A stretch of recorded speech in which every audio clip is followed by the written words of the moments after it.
Amicii mei, băi, eu vă mulțumesc mult pentru toată susținerea pe care ați arătat-o pentru acest canal, pentru numărul mare de like-uri, de comentarii, de share-uri și așa mai departe. Jos pălăria în fața voastră. Vreau să le mulțumesc și membrilor acestui canal care s-au alăturat și ajută la dezvoltarea canalului. De asemenea, în acest episod vom anunța și primul câștigător din seria de giveaway-uri cu scaunele de la Diablo Chairs. Nu uitați că mai avem de dat încă 2 scaune, așa că tot ce trebuie să faceți este să vă abonați la acest canal cu clonțopelul activat, să-mi dați mie un follow pe Instagram, domnului editor și prietenii domnului editor Timea, adică întregi echipe Viața cu Bercică. După ce ați urmat toți acești pași, trebuie doar să răspundeți la întrebarea zilei, care va fi adresată mai târziu în video, și să lăsați și Instagramul vostru pentru a vă putea contacta. Astăzi o să vă povestesc prima mea experiență la păcănele la vârsta de doar 9 ani. Da, știu, pare puțin cam deplasat, dar fiți atenți la ce urmează pentru că nu este ceea ce pare. Așa că trebuie să ne întoarcem înapoi în anul 2008. Eram mic, eram puțin dolofan și toată ziua îmi plăcea să mă duc la biliard. Dăduse foamea biliardului în mine. Învățasem să joc acolo cum știam eu, mă hăitasem cu câțiva prieteni de-ai mei, ei de asemenea mai mari pentru că eu umblam cu cei mai mari, nu-mi plăcea să umblu cu ea de vârsta mea. Toată ziua eram în curtea școlii la fotbal, iar seara ne duceam la biliard. În acel local e mult spus, bă, era o cârciumă, era o nenorocire unde noi ne mai jucam biliard. În acea cârciumă erau și câteva păcănele aruncate pe acolo, dar vă dați seama, nu mă jucam pentru că nici nu aveam bani. Nici măcar curiozitatea nu aveam. Tot ce vedeam erau niște oameni care se jucau toată ziua acolo, dădeau cu pumnii prin aparatul ăla și din când în când mai scoteau bani. Eu nu prea înțelegeam mare chestie. Ei bine, într-o zi, după ce m-am dus în curtea școlii, ne-am jucat niște fotbal. Abia alergam, că era o căldură, țin minte că era vară, era foarte cald, dar noi ne jucam fotbal de dimineața și până seara. Așa cum știam noi. În anul ăla eram și la fotbal, mai știam și eu fotbal, adică în curtea școlii mă duceam să mai exersez. În acea zi ne-am jucat fotbal și după ce am obosit ne-am dus să bem apă, să ne răcorim. Hai să mergem la biliard să băgăm o fisă. O fisă însemna un joc, adică 1 leu.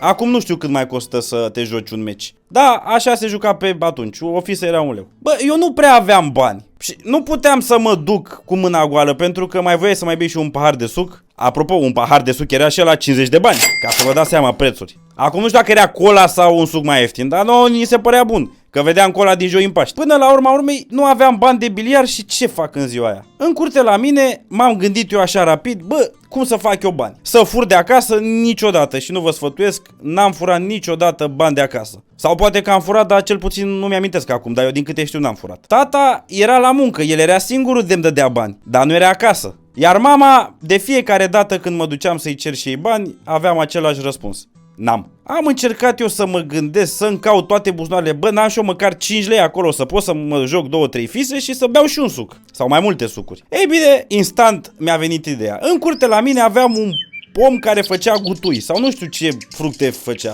Nu gutui, pierzi, habar nu am, nici nu mai țin minte. Și m-am apucat să le culeg pe toate, le-am băgat într-o plasă și am zis, dacă astăzi nu fac bani să mă joc la biliard, nu mai fac în viața mea. Am ieșit la poartă și am început să țip în gura mare, vând gutui sau piersici, sau nu mai știu ce vindeam. Piersici vindem. Bă, mă auzise toată strada, dar eu tot voiam să fac bani, să mă duc la biliard. Până când trece o babă, o mamaie. Cu cât ai mai kilul? Mama, gata, e de bani aici. Mamaie, dacă vrei, pentru mata îți dau toată plasa asta cu 5 lei. Bă, să fiu sincer, plasa aia cântărea mult. Abia o căram, ca să vă dați seama ce afacerist am fost. Baba, când vede cât de fraier sunt, scoate banii, ia plasa și fuge. Eu când am văzut 5 lei, mă duc înapoi la prietenii mei din curtea școlii și strig în gura mare: hai la biliard! Problema era că noi, ca să mergem la biliard, trebuia să luăm autobuzul, pentru că era la o distanță cât de cât mare. Așa că ne-am urcat în autobuz. Bani de bile n-aveam oricum. Dar nu era foarte mult de mers. Am zis, bă, n-are cum să ne prindă controlul. Și ghiciți ce? Între stații, controlul.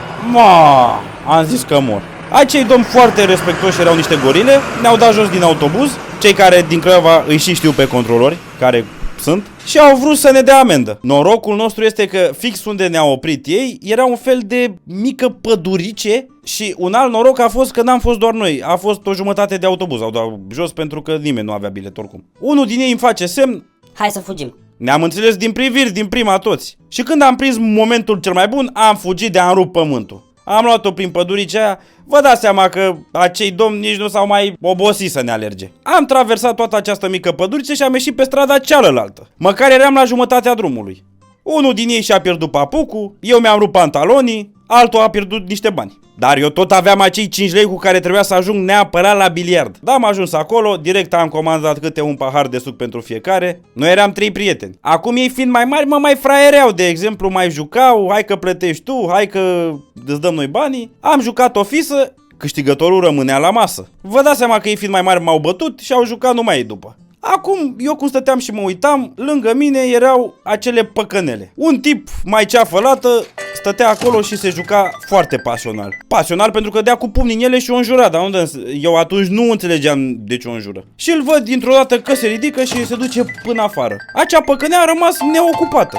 Și mă dau eu aproape de ea și ce-mi vine să apăs pe butonul ăla care o face pe ea să dea. Am dat odată, am dat de 2 ori, brusc s-a aprins tot ecranul ăla, nu știu ce, au început să curgă fructe pe acolo, eu mă speriasem, ce am făcut? Acum, când ăla se întoarce, îl văd așa că face niște ochi mari. El încă nu văzuse păcăneaua, dar unul din prietenii mei, pentru că era mai mare și a vrut să îmi facă o glumiță, se duce și zice luia: vezi că Bercea s-a jucat pe banii tăi. Băiatul care ieșise afară, ieșise de fapt să dea un telefon și a lăsat păcăneaua cu bani în ea. Eu am crezut inițial că vine să-mi dea o palmă, dar când se uite la păcănea, câștigase 700 de lei. Adică eu câștigasem pe mâna mea. Îl văd deodată că se schimbă la față și începe să zâmbească și mă întreabă: ce bei? Eu am spus suc. Acum, toți cei care se jucau acolo mă chemau de la o păcănea la alta să dau în ele pentru că avea mâna norocoasă. Bă, și culmea e că mai toți au câștigat în ziua aia. Toată ziua am stat la biliard, m-am jucat biliard, am băut suc și din când în când mai dădeam și pe la păcănele. Acum nu știu dacă a fost noroc sau pur și simplu a fost să fie. Bine, după s-a dus vestea și au mai venit câțiva să mă roage să joc la păcănele lor, doar că după aceea am fost ca mână moartă și se uitau că am urât, așa că m-am retras. Dar pentru ziua am fost foarte productiv. Bine, după mi-au zis prietenii ăștia mai mari că am fost mare fraier, că de ce nu le-am cerut și bani, da? Mie mi-a fost frică că mă și băteau. A doua zi am mai făcut rost de niște bănuți și m-am întors la biliard să mă mai joc câteva fise. Și am fost foarte supărat că niciunul nu mai voia să mă lase să mă joc. Probabil și-au dat și ei seama că n-au câștigat datorită mie. După ce am terminat banii în ziua aceea, m-am dus acasă ca orice om. Problema și cea mai mare problemă a fost că un vecin m-a văzut din autobuz cum mă jucam la păcănele cu o zi înainte. Dar eu de fapt nu mă jucam pentru că dădeam câte 2-3 mâini, adică era o situație jenantă, dar vă dați seama, eu nici măcar n-aveam bani să mă joc acolo. Și acel vecin care era foarte binevoitor, vă dați seama că s-a dus acasă și a zis mamei că mă joc la păcănele. Când intru seara pe ușă, direct mare scandal. Nenorocitule, de asta îți dai eu ție bani, să te joci la mașinuțe, la păcănele. Cine știe ce mai face acolo? Eu vă dați seama, mă uitam, băi, de unde știe? După mi-a zis de unde știa. Acum noroc că n-a auzit tata și a începuse. De-aia îți dai eu ție bani. Și m-am enervat și am zis, bă, stai puțin că tu nu dai niciun ban, că ți-am cerut bani și de fiată când îți cer bani îmi zici că n-ai. Nu mai contează, furi bani de acasă, te joci la păcănele. Băi, eu vă dați seama, eram foarte supărat că nu era nimic adevărat. Până la urma urmei știți ce a urmat, nu mai e nevoie să vă mai descriu. Am luat o mică bătăiță și o perioadă bună n-am mai avut voie pe la biliard. Bine că eu tot mă duceam, da? Asta știa ea, că eu mă duceam pe furiș acolo. Dar ce este important, că eu nu mă jucam la păcănele. Și de asta vă zic și vouă să nu vă jucați niciodată. Sau cel puțin cei care o faceți să aveți măsură. Eu vă spun sincer, am 23 de ani acum și cred că m-am jucat de 2 ori în viața mea și nu mi-a plăcut pentru că am pierdut bani. Iar eu nu suport să pierd bani. Nu știu, nu sunt de acord cu aceste chestii, dar fiecare face ce vrea până la urma urmei. Întrebarea mea este, voi ce explicație le-ați da părinților voștri dacă v-ar prinde că jucați la păcănele? Și dacă ați pățit o situație similară, vreau să-mi povestiți în comentarii cum a fost. Chiar sunt curios să aud. Așa că acesta a fost clipul nostru de astăzi, dragii mei. Nu uitați să apăsați și voi pe butonul de like. Nu uitați să răspundeți la întrebarea zilei și să lăsați și Instagramul vostru acolo pentru a putea intra în cursa pentru marele premiu, un scaun. Să-mi dați și mie un follow pe Instagram, domnului editor și prietenei domnului editor, Timea, adică întregii echipe, Viața cu Bercică, pentru că doar așa vă puteți înscrie în giveaway. Bun, prieteni, haideți să vedem și cine este câștigătorul concursului celor de la Diablo Chairs, cel care va avea posibilitatea de a-și alege un scaun pe care îl vrea el de pe website-ul lor. Haideți să inserăm acum linkul, am luat linkul de aici. Haideți să vedem cine câștigă de data asta. Haideți să vedem, eu am dat evaluarea națională prima dată când a fost introdusă în formatul ăsta. A fost primul și singurul an fără camere. S-a copiat pe rupte, ne aduceau profesorii copiuțe. Și ne-a lăsat și Instagramul lui Vlăduț Daniel 11. Bun Vlad, felicitări, acum vom verifica dacă ne urmărești pe toți pe Instagram. Vlăduț Daniel 11, uite-l aici. Se pare că mă urmărește, apare follow back. Se pare că o are și pe Timi la follow, am să vă las un screenshot pe ecran, iar acum o să vedem dacă îl urmărește și pe Bercea. Se pare că îl urmărește și pe Bercea, așadar condițiile au fost îndeplinite.